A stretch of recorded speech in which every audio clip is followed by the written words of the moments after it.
사도행전 15장 30절에서 35절까지입니다. 교독하겠습니다. 제가 먼저 읽겠습니다.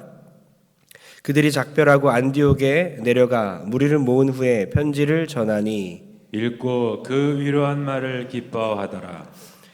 유다와 실라도 선지자라 여러 말로 형제를 권면하여 굳게 하고 얼마 있다가 평안히 가라는 전송을 형제들에게 받고 자기를 보내던 사람들에게로 돌아가되 35절 다 같이 시작. 바울과 바나바는 안디옥에서 유하며 수다한 다른 사람들과 함께 주의 말씀을 가르치며 전파하니라. 아멘. 할렐루야. 오늘 복음은 거대한 담장을 허뭅니다. 복음은 거대한 담장을 허뭅니다라는 제목을 하나님 말씀 전하겠습니다. 어제 또 오예배 후에 늦게까지 의자를 다 정리하시고 너무나 고생이 많으셨는데요. 고생하신 분들 너무 감사를 드리고요. 본당이 아름답게 이제 리모델링 완성이 되어가고 이것이 모두 다 하나님의 은혜이며 우리 성도님들의 관심과 기도의 결과임을 믿습니다. 5월도 우리가 잘 보냈는데 이제 어느덧 2024년도 6월이 됐어요. 너무 빠르죠? 시간이 너무나 빠릅니다. 6월 달도 하나님의 은혜 가운데 정말 가정에서도 사업장에서도 순간순간 때를 따라 돕는 은혜, 그 하나님의 손길이 우리 가정과 사업장에 미치길 주의 이름으로 축복합니다. 오늘 말씀에 보니까 초대교회 때 분열이 있었어요. 교회가 처음 시작하는, 예수님이 이제 부활하시고 교회가 처음 태동하는 그 중요한 시점에서 복음은 확산되고 있었지만 교회들은 부흥하고 있었지만 분열의 조짐이 있었고 갈등이 있었다는 것입니다. 여러 가지 마찰들이 있음을 우리는 보게 됩니다. 유다의 예루살렘 교회와 안디옥 교회와의 커다란 담이 하나 생겼습니다. 그것은 민족적인 담이었고 인종적인 담이었습니다. 오늘 말씀에 그것을 복음으로 그 담을 허무는 내용을 보면서 오늘 말씀 통해 우리도 교회에서도 또 가정에서도 내가 속한 사업장, 직장에서도 어떻든지 간에 예수 그리스도의 보혈의 능력으로, 성령의 능력으로 담을 뛰어넘어야 되겠구나. 우리는 담을 쌓는 전문가이지만 예수님은 십자가의 보혈의 피로 담을 허무셨으니, 그분의 육체로 담을 허무셨으니 우리도 예수님의 십자가 정신으로 담을 허물어야 되겠다 깨닫는 은혜가 이 시간 있어지길 주의 이름으로 축복합니다. 먼저 사도행전 15장 보니까 교회에 다툼이 생겼어요. 이 시기가 어떤 시기라고요? 교회가 성장하는 시기였어요. 우리 한국 교회도 20년 전, 30년 전에만 보면요, 어때요? 교회라는 깃발을 꽂으면 사람들이 막 몰려왔어요. 그래서 성장하는 교회들이 많이 있었습니다. 주일학교 아이들도요, 200명, 300명, 500명씩 막 몰려들기 시작했어요. 복음 전하면요, 야, 교회 가자 하면 왔습니다. 뭐 줘요? 이러면서 찾아왔어요. 지금은 전도하기도 힘들고 집에 찾아가기도 힘들고 학교 앞으로 가기도 힘듭니다. 이 어려운 시기 가운데 우리가 교회 시대를 지내고 있지만 그 당시 초대교회 때는 어땠어요? 복음이 막 성장하는 시기였어요. 교회가 부흥하는 것 중요합니다. 우리도 경험했잖아요. 동선교회도 지금 40년간 이렇게 지내오면서 수많은 성장을 거듭해서 이렇게 두 번째 건축까지 잘 마친 후에 교회가 이렇게 아름답게 20년 동안 계속 유지가 되고 있지 않습니까? 코로나로 한번 위기가 있었지만 계속해서 또 성장을 하고 있고 또 많은 분들이 새 가족들도 몰려오고 있습니다. 여러분, 그런데 교회가 부흥하는 것 중요합니다. 사람들이 오는 것 중요합니다. 그러나 더 중요한 것은요, 하나가 되는 거예요. 갈등을 해결하는 것이고 분열을 일으키지 않는 것입니다. 부흥하는 것보다 중요한 것은요, 건강한 것입니다. 자녀를 많이 낳는 것도 중요하지만 가족이 많이 풍성해지는 것도 중요하지만 그 가운데 가족 구성원 간에 하나가 되는 것, 갈등을 어떻게 해결하느냐, 건강하게 자녀들이 영육 간에 강건하게 자라는 것이 더 중요하더라는 것입니다. 초대교회 때도 마찬가지예요. 안디옥 교회에 구원론에 대한 갈등이 생겼고 다툼이 생겼습니다. 바울과 바나바의 사역 자체가 이방인들에 대한 사역이었어요. 이방인들, 유대인들이 아니었기 때문에 복음을 전할 때에 모세의 율법이 아니라 믿음으로 구원받습니다. 할례가 아니라 믿음으로 구원받습니다. 이렇게 복음을 전하는데 초를 치는 사람들이 생겼어요. 아니다, 모세의 율법에 의하면 할례를 받아야 된다. 너희들은 구원이 없다. 이렇게 복음의 문을 닫아버리는, 복음의 확장을 막는 사람들이 생겼다는 것입니다. 이 사람들과의 다툼이 생겼고 이 다툼이 너무 커졌어요. 잠깐 다툰 게 아니라 매일매일 다퉜습니다. 오늘날 교회들이 어떠한 자기의 문제 가운데 자기의 의견을 주장하느라, 또 교회들의 의견을 주장하느라 다툼이 있고 갈라지는 교회들이 얼마나 많은지 아십니까? 동성교회는 우리 교회만 보고 있기 때문에 잘 모를 때가 있어요. 그런데 교회들 전체를 보면 한국 교회가 수많은 다툼 가운데 이미 분열했고 지금도 분열 가운데 있고 재판 가운데 있는 모습을 우리가 볼 수 있습니다. 초대교회 때도 그리했습니다. 그러한 일이 생겼어요. 그러나 그들은 달랐습니다. 그 문제가 생겼을 때 그 다툼의 문제와 그 교회가 갈라질 것 같은 이 문제 가운데 이것을 상회로 가져갔어요. 어떤 거냐면요, 동선교회가 이제 노예에 속한 거예요. 이제 교회들의 연합을 노예라고 하는데요. 또 노예들의 연합을 또 총회라고 합니다. 그 상회로 가져간 것입니다. 그래서 이 첫 번째 예루살렘 공의회라는 그런 기구가 등장을 하고 예루살렘 공의회에서 이 문제를 다루고 해결하게 됐다는 것이죠. 안디옥 교회 성도들은 바로 이방인들이잖아요. 이방인들로 구성된 교회들이기 때문에 유대인들은 이방인들을 받아들일 수가 없었어요. 자기와 다르다, 하나님의 자녀가 될 수 없다. 그래서 할례를 받으라, 율법으로 통제하기 시작했습니다. 그러는 가운데 많은 문제들이 생겼고 그 문제를 이제 예루살렘 공의회로 가져가서 처음으로 종교회의를 열게 되었다는 것입니다. 사랑하는 성도님들, 우리에게 문제가 생길 때 한번 고민을 해보셔야 합니다. 내 생각과 내 기준과 다를 때에, 내 신앙 경험과 다를 때에 상대방을 우리는 잘 받아들이지 않습니다. 왜죠? 내 기준 때문이에요. 그리고 성경의 잣대를 들이밀면서 성경으로 그 사람을 공격하기 시작하는 거예요. 성경의 원리와 예수 십자가의 정신은 그게 아니잖아요. 사랑으로 품고 받아들이는 것인데 예수님의 이름을 들먹이면서 어떤 사람을 정죄하기 시작하는 거예요. 그렇게 하면 안 되죠. 그죠? 교회는 늘 항상 사랑으로 하나가 돼야 되는 거예요. 자기의 생각과 자기의 의견이 중요하지 않습니다. 때로는 그것을 내려놓아야 되는 거예요. 상대방을 품기 위해서, 상대방을 사랑하고 교회로 들어오게 하기 위해서, 연합하기 위해서 내 생각과 내 의견과 내 어떠한 것들을 내려놓을 수 있어야 된다는 것입니다. 지금 예루살렘 공의회로 이 안디옥 교회의 문제를 상회로 가져가서 다루기 시작합니다. 그리고 그 문제 가운데 순종하는 일이 15장에 자세하게 기록되어 있어요. 먼저 유대인의 대표인 베드로가 나서서 이 문제를 해결을 하죠. 아니다, 하나님의 복음은 차별하는 법이 없다. 이방인들을 받아들이는 것이다. 베드로 사도가 그렇게 말합니다. 다들 놀라죠. 그리고 가만히 있더라. 아무 말도 할 수 없었습니다.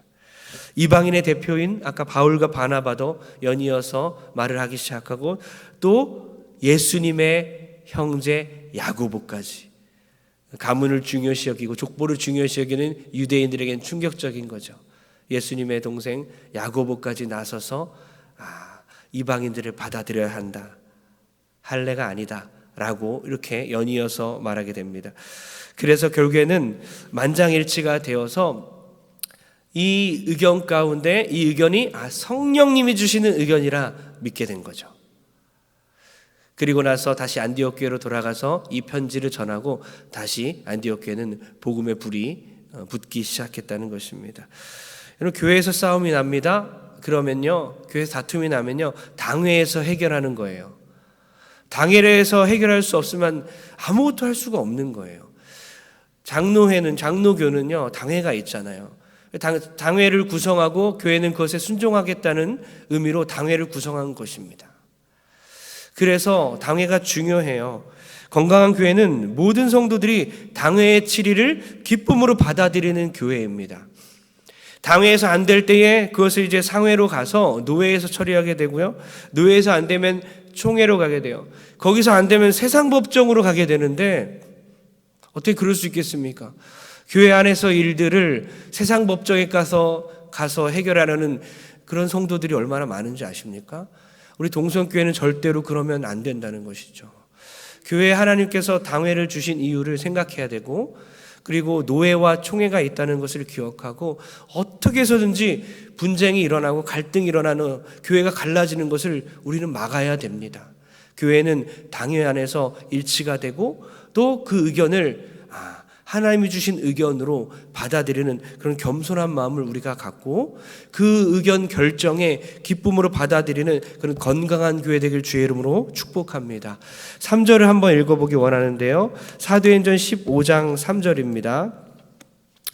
사도행전 15장, 아까 우리가 본문 30절부터 했지만 위로 쭉 올라가셔서 사도행전 15장 3절 중요한 말씀인데요. 다 같이 찾은 분들 제가 큰 소리로 읽겠습니다. 시작. 그들이 교회의 전송을 받고 메니게와 사마리아와 다니며 이방인들이 주께 돌아온 일을 말하여 형제들을 다 크게 기쁘게 하더라. 아멘. 바울과 바나바가 이러한 엄청난 일을 겪었고 이방인들을 구원하는 사역에 매진했는데 이방인들이 지금 구원이 없다 하면서 다툼이 일어났을 때에 이것을 상회로 노회로 가져가는 이 여정 가운데 복음의 일들을 말하면서 막 기뻐하고 있는 모습이에요. 놀랍지 않습니까? 우리는 어때요? 교회 문제 하나 터지면 밤새도록 얘기하지 않습니까? 그죠? 해결될 때까지 꿍하고 있지 않습니까? 지금까지 1년, 2년, 3년 내내 얘기하는 분도 있어요. 그리고 어떤 문제가 생겼을 때 그것이 해결되지 않으니까 신앙생활 자체가 안 되는 분도 있어요. 시험 들었다 하면서 그것이 얼마나 부끄럽고 괴로운 일임에도 불구하고 나 시험 들었어 이렇게 하면서 교회에 대해서 어떤 문제가 있을 때 평생 가는 사람도 있습니다. 그러나 바울과 바나바는 이 문제를 갖고 지금 상회로 노회로 가져가면서 복음의 일을 전하고 기뻐했다는 거예요. 우리는 어떠한 일이 생기든 간에 복음의 일 안에서 다 해결이 돼야 될 줄 믿습니다. 누군가를 전도하고 새 가족이 교회에 오는 일 안에서 우리는 기쁨을 만끽해야 되는 거예요. 어떠한 일 때문에 꿍하고 화나고 있을지라도 예수 안에서 새 가족이 들어온다. 내가 예수님을 전하고 복음이 확장되는 일을 하기 위해서 내 의견을 접어줄 수 있고 내 의견은 아무것도 아닌 작은 일이 될 수 있어야 한다는 것이죠. 무엇이 중헌디? 그죠? 복음 안에서 무엇이 중헌디? 내 의견 받아주세요. 목숨 거는 성도 아니라 복음을 전하는 일에 목숨 거는 교회. 본질에는 일치를, 비본질에는 관용을. 너무나 유명한 말 아닙니까? 복음에는 본질에는 일치를, 비본질에는 사랑을. 이 말을 꼭 여러분 기억하시길 바랍니다. 본질에는 우리가 하나 돼야 되는구나. 비본질은 우리가 관용을 베풀고 모든 것에는 사랑을. 우리 한번 크게 따라했으면 좋겠습니다. 본질에는 일치를, 비본질에는 관용을, 모든 것에 사랑을. 할렐루야. 아멘. 15절에 보니까 또 이런 말씀이 있어요. 제가 한번 읽어보겠습니다. 15절입니다. 우리 찾으신 분들은 또 같이 읽어볼까요? 15절 시작. 선지자들의 말씀이 이와 일치하도다 기록된 바. 아멘. 일치하도다는 것은요, 이제 원어로 심포네오, 같은 소리를 낸다라는 의미입니다. 지금 베드로의 증언과 성경의 증언이 일치하고 지금 바울과 바나바, 야고보 모든 그 하나님의 사람들의 사도들의 그 증언이 성경과 일치하다는 거예요. 그러니까 우리도 말씀 안에서 같은 소리를 내야 된다는 거죠. 좀 전에 우리가 외친 것처럼 본질에는 일치를, 말씀 가운데 복음 가운데 하나가 되고 비본질적인 것들은 좀 기다려주고 용서하고 관용을 베풀고 너그럽게 받아들인 여러분 되기를 축복하고, 또한 사랑의 모든 것엔 사랑을, 모든 문제에 있어서 사랑을 베풀기를 소원합니다. 그래서 우리의 의견을 잠시 접어두고 예배에 더 집중하고 새가족 수료할 때 기뻐하고 전도하는 일에 함께 기뻐하는 거예요. 복음의 확장에는 막 뛰어드는 것입니다. 지난번에 새가족 우리 세례식을 제가 베풀 때에, 세례자 마지막 문답을 할 때에 7명이었나요? 7명 중에 2명이 한 권사님으로부터 이제 복음을 전함을 받고 이렇게 우리 교회에 찾아왔어요. 너무나 감사해요. 그 권사님도 암투병 가운데 있음에도 불구하고 계속해서 복음을 전하고 있습니다. 그런데 놀랍게도 그 두 명이 동시에 어디서 어떻게 예수 믿게 됐습니까? 그 권사님의 이름을 말해서 좀 너무나 감동이었고 하나님의 은혜임을 다시 한번 깨달았는데요. 그러면서 이런 말을 하더라고요. 삼고초려. 내가 무엇이간데 나를 위해서 3번이나 이렇게 찾아와서 전도하셨다. 그분이. 너무너무 감사하다 하면서 그렇게 간증을 하고 또 이렇게 세례를 받게 되었어요. 여러분, 복음에서 우리가 하나가 되길 축복합니다. 정말 무엇이 중요할까? 가정에서도 똑같아요. 막 부부가 다투고 가정이 막 다투고 깨어지는 것, 여러분 무엇이 중요하겠습니까? 내 의견이 중요한 게 아니에요. 다투지 않고 가정이 더 화목한 게 중요한 것임을 믿습니다.